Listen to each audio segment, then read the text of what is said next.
Hello students, welcome to lecture 4 of ecosystem.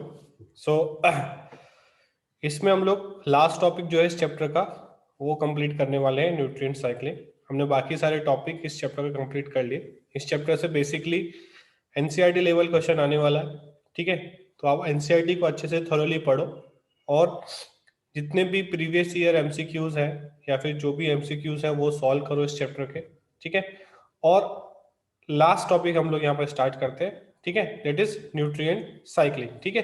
तो जो भी न्यूट्रिएंट अर्थ में प्रेजेंट है, ठीक है, उनका साइक्लिंग या रिसाइक्लिंग कैसे होता है, ठीक है, उनका एक एक दो न्यूट्रिएंट का एग्जांपल लेके हम लोग यहाँ पर देखेंगे, ठीक है। तो न्यूट्रिएंट साइक्लिंग क्या है? Amount of nutrients, carbon, nitrogen, phosphorus, calcium, ठीक है, present in the soil in a given time is called as the standing state, ठीक है। तो amount of nutrient present in the soil in a given time is called as the standing state, ठीक है। तो उसको हम बोलते हैं standing state. It varies in different kind of ecosystem and also on seasonal basis, ठीक है। अब ये अलग अलग इकोसिस्टम पे अमाउंट ऑफ न्यूट्रिएंट जो है वो अलग अलग होगा, ठीक है, और सीजनल बेसिस पे भी ये चेंज होता रहेगा। Nutrient are never lost from ecosystem, nutrient जो है वो लॉस्ट नहीं हो सकता इकोसिस्टम में, वो रिसाइकिल होता ही रहेगा, ठीक है। They are recycled again and again. मान लो कोई कार्बन है किसी इकोसिस्टम में, तो वो कार्बन कहाँ जाएगा, ठीक है। हो सकता है ऑर्गेनिज्म, मान लो वो पहले ग्रास में था, वो ग्रास को किसी ने खाया तो वो कार्बन गोट में चला गया, गोट को टाइगर ने खाया तो गोट कार्बन टाइगर में चला गया, और टाइगर मर गया तो टाइगर को डिकम्पोज करके वो डिकम्पोजर्स में चला गया, और डिकम्पोजर से वो सॉइल में आ गया, ठीक है।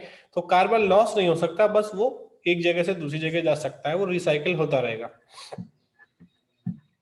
The movement of nutrient elements through various component of an ecosystem is called as nutrient cycling। और इसी को हम बोलते हैं nutrient cycling, जिसमें जो एलिमेंट है वो अलग अलग कंपोनेंट में जाता रहेगा, ठीक है। इसको हम लोग बायोजियोकेमिकल साइकिल्स भी बोलते हैं। अब टाइप्स ऑफ न्यूट्रिएंट साइकिल कौन कौन से हैं? जैसे gaseous cycle, the reservoir is atmosphere, जहां पर जो रिजर्वायर है जहां पे वो स्टोर हो रहा है वो एटमॉस्फेयर है। जैसे कि नाइट्रोजन और कार्बन साइकिल जो है वो, नाइट्रोजन और कार्बन जो है वो एटमॉस्फेयर में रिजर्व है उसका, ठीक है। तो इनको हम बोलेंगे गैसियस साइकिल, क्योंकि ये दोनों गैस फॉर्म में मिलते हैं।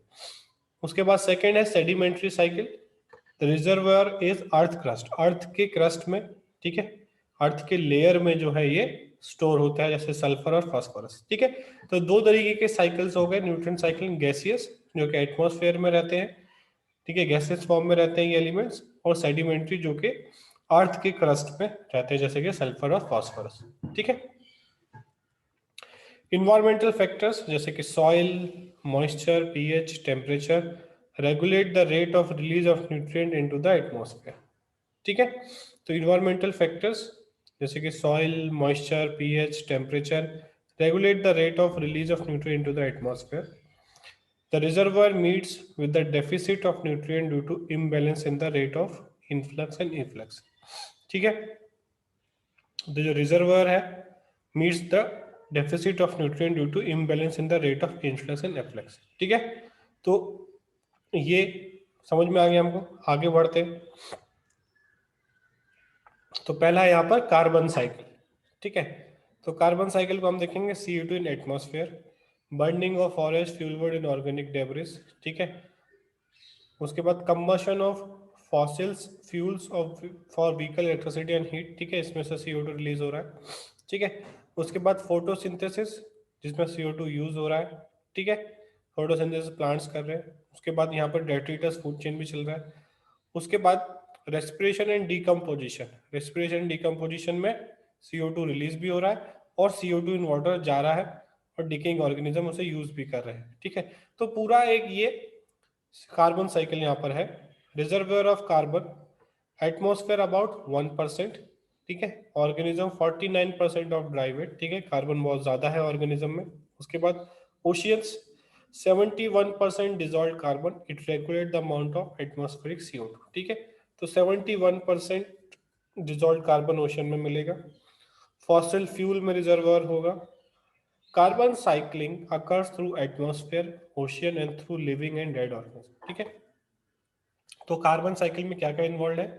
एटमॉस्फेयर जो उसका रिजर्व है, ओशियन जहाँ पे डिजॉल्व कार्बन प्रेजेंट है, ठीक है, और लिविंग ऑर्गेनिजम्स के अंदर 49 प्लस एंड ड्राइवेट कार्बन है, और डेड ऑर्गेनिज्म, ठीक है, तो डेड ऑर्गेनिज्म पे डिकम्पोजर एक्ट करेंगे तो वो डेट्रिटस फूड चेन में से भी, वहां से भी CO2 रिलीज होगा, ठीक है। तो ये पूरा जो है कार्बन साइकिल को बनाता है। आगे देखते हैं, 4 × 10⁻13 kg of carbon is fixed in the biosphere through photosynthesis annually, ठीक है, इतना कार्बन फिक्स होता है, मींस कार्बन डाइऑक्साइड को कन्वर्ट कर दिया जाता है ग्लूकोज में, ठीक है, 6 कार्बन डाइऑक्साइड फिक्स होंगे तो एक ग्लूकोज बनेगा, ठीक है। कितना, एक साल में कितना फोटोसिंथेसिस होता है, कितने कार्बन फिक्स होते हैं, 4 × 10⁻13 kg ऑफ कार्बन जो है वो हर साल फिक्स होता है बाय फोटोसिंथेसिस, ठीक है।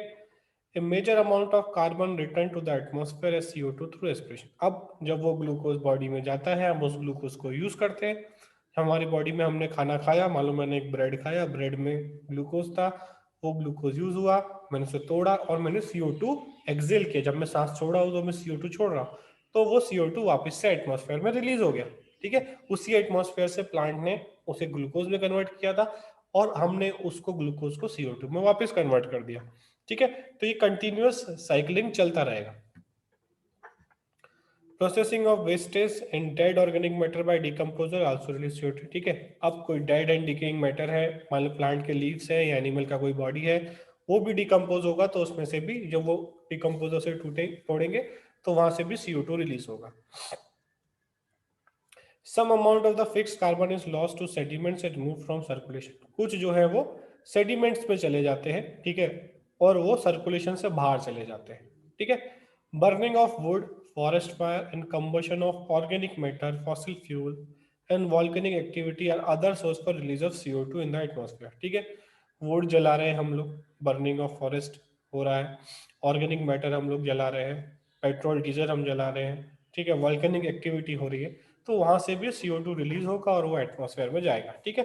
तो एटमॉस्फेयर इसका रिजर्व बना हुआ है और कंटिन्यूसली अलग अलग एक्टिविटी से एटमॉस्फेयर में CO2 रिलीज भी होता रहता है और वहां से फोटोसिंथेसिस के फॉर्म में वो यूज भी होता रहता है।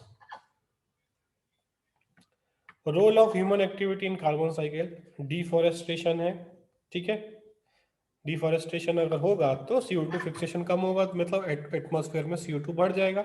बर्निंग ऑफ फॉसिल फ्यूल, हम लोग पेट्रोल डीजल जला रहे हैं, increases the rate of release of CO2 in the atmosphere, ठीक है, जितना ज्यादा गाड़ियां होंगी, जितने ज्यादा व्हीकल्स होंगे, उतना ज्यादा CO2 रिलीज होगा, और पेड़ हम काटते जा रहे हैं तो CO2 फिक्स भी कम हो रहा है और रिलीज भी ज्यादा कर रहे हैं, तो अल्टीमेटली CO2 कॉन्सेंट्रेशन एटमॉस्फेयर में बढ़ जाएगा, जो कि हमारे लिए अच्छा नहीं है, वो काफी डिजीजेस कॉज कर सकता है, ठीक है, एटमॉस्फेरिक इम्बैलेंस हो सकता है।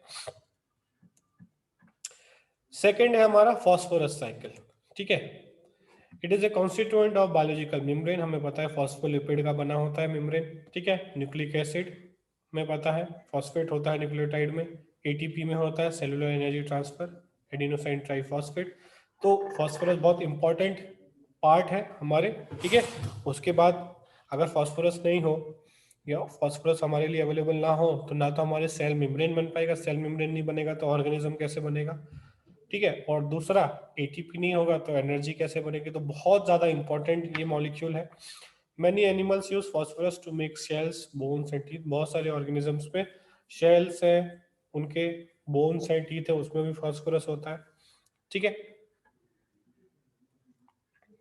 उसके बाद the natural reserve of phosphorus is rock, ठीक है, जैसे CO2 एटमॉस्फेयर में स्टोर होता है, रिजर्वर एटमॉस्फेयर है, वैसे फॉस्फोरस का रॉक है, रॉक्स के फॉर्म में फॉस्फेट स्टोर होता है।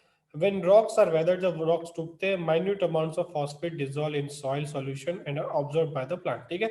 अब जब ये टूटता है तो प्लांट, जब वो डिजोल्व हो जाता है पानी में या सॉइल में, तो वहां से प्लांट उसे अब्सॉर्ब कर पाते हैं और उसे यूज कर पाते हैं। Herbivores and other animals obtain this from plants, ठीक है, और हमको जो है ये प्लांट से मिलेगा, प्लांट उसे सॉइल में से अब्सॉर्ब करेगा और हम प्लांट को खाएंगे, ठीक है, या फिर कोई एनिमल प्लांट को खा रहा है, जैसे मान लो गोट खा रही है और गोट को अगर ह्यूमन खा रहा है तो वो उसके थ्रू उसको फॉस्फेट मिलेगा, ठीक है। The waste product and the dead organism are decompose by phosphate solubilizing bacteria releasing phosphorus, ठीक है। अब ये फॉस्फेट सोल्यूबलाइजिंग बैक्टीरिया होते हैं, इनको आजकल यूज भी किया जाता है ठीक है, for as a bio fertilizers. मान लो प्लांट है, प्लांट को तीन चीजें बहुत इंपॉर्टेंट होती है, एनपीके, ठीक है, एनपीके बहुत इंपॉर्टेंट होता है। तो एनपीके कैसे मिलेगा, ठीक है, नाइट्रोजन के लिए नाइट्रोजन फिक्सिंग होगा, फॉस्फेट फिक्सिंग, ठीक है। तो फॉस्फेट सोल्यूबलाइजिंग बैक्टीरिया अगर हम सॉइल में डालेंगे, सॉइल में फॉस्फेट है, फॉस्फोरस है, बट वो रॉक फॉर्म में, पत्थर के फॉर्म में है, ठीक है, उसको तोड़ के कैसे हम सोल्यूबलाइज करें कि प्लांट उसे एब्जॉर्व कर पाए, ठीक है। तो फॉस्फेट सोल्यूबलाइजिंग बैक्टीरिया क्या करते हैं, वो उस पत्थरों पे उस पर रिलीज, उस पर एक्ट करते हैं और अपने एंजाइम के थ्रू वहां से फॉस्फेट रिलीज करवाते हैं। तो मैक्सिमम अमाउंट जितना प्लांट को मिलेगा, उतना ज्यादा डीएनए बनेगा, उतने ज्यादा एटीपी बनेंगे, तो प्लांट का प्रोडक्टिविटी इंक्रीज होगा। तो एज ए बायो फर्टिलाइजर भी इनको यूज किया जाता है, जैसे नाइट्रोजन फिक्सिंग बैक्टीरिया को यूज किया जाता है, राइजोबियम सरोसप को, उसी तरीके से इनको भी यूज किया जाता है। और इनका जेनेटिक इंजीनियरिंग भी चल रहा है, ठीक है, जिसमें हम इसको जेनेटिक इंजीनियरिंग करेंगे, वो ज्यादा से ज्यादा फॉस्फेट को सोल्यूबलाइज करे, ठीक है।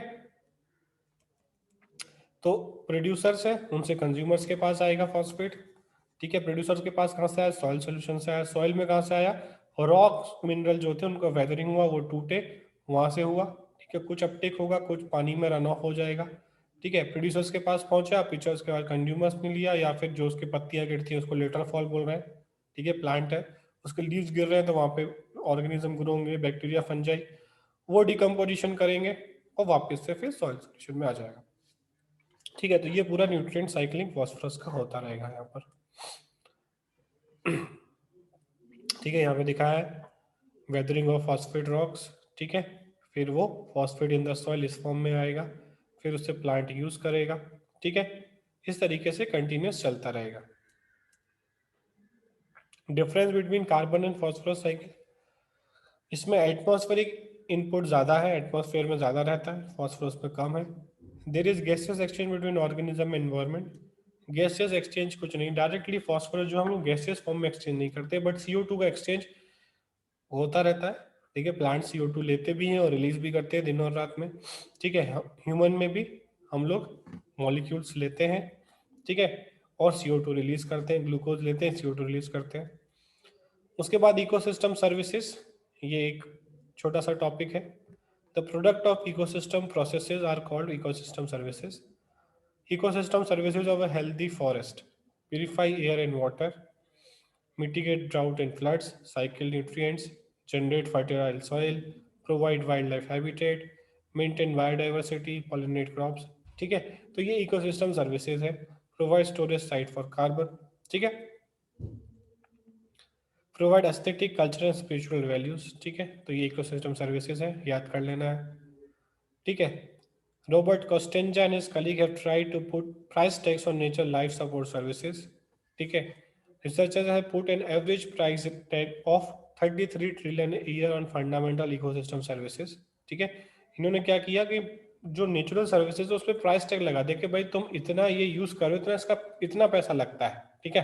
वो ले नहीं रहे, बट तुमको पता होना चाहिए कि तुम एनवायरमेंट से कितनी चीजें ले रहे हो, कितनी चीजें आप उधार में ले रहे हो, तो आपकी भी एक रिस्पॉन्सिबिलिटी बनती है कि आप उसे खराब ना करो, ठीक है। Out of this total cost, the soil formation account for about 50%. Contribution of other services like recreation and nutrient cycle less than 10%, ठीक है। इसमें से क्वेश्चन आने के चांसेस कम है, ठीक है।